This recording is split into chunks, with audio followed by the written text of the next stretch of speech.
Salut tout le monde. Oui, je sais, ça date un petit peu, mais plutôt que de laisser une rubrique inachevée, j'ai décidé dans cette vidéo de vous présenter plusieurs clins d'œil présents dans l'épisode 2 de la saison 7 intitulé Stormborn.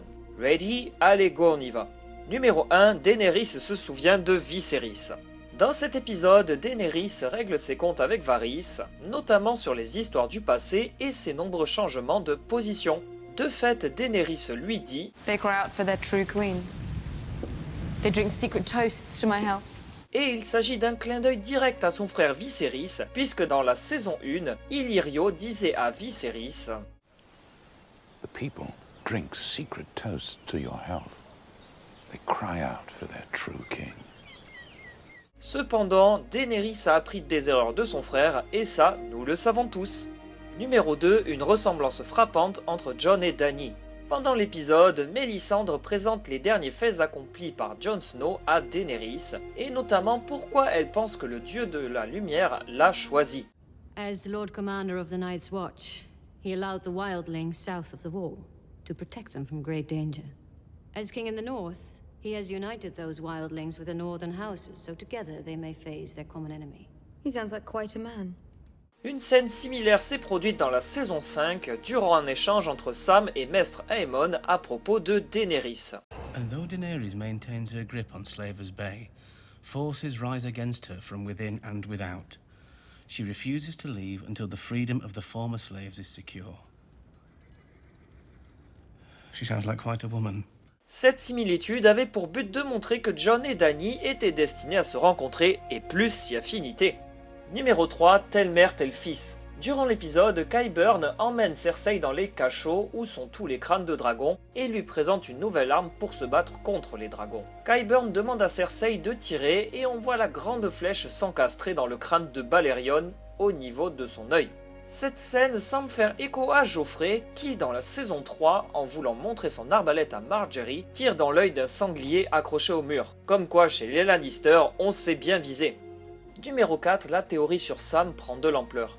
À la fin de la saison 6, lorsque Sam arrive à la citadelle, nous avons pu voir la magnifique bibliothèque, mais nous avons aussi constaté que l'énorme astrolabe que nous voyons dans le générique d'ouverture est présent dans la citadelle. Suite à cette scène, beaucoup de gens se sont demandé si l'histoire entière que nous regardons est racontée par Sam. Selon cette théorie, Sam serait donc le narrateur de l'histoire de Game of Thrones, ce qui expliquerait bon nombre de choses. Dans l'épisode 2 de la saison 7, lorsque Samwell et l'archimestre Ebrose sont dans la bibliothèque, Ebrose dit à Sam qu'il écrit un livre intitulé I'm not writing a chronicle of the wars following the death of King Robert I, so it can sit on a shelf unread.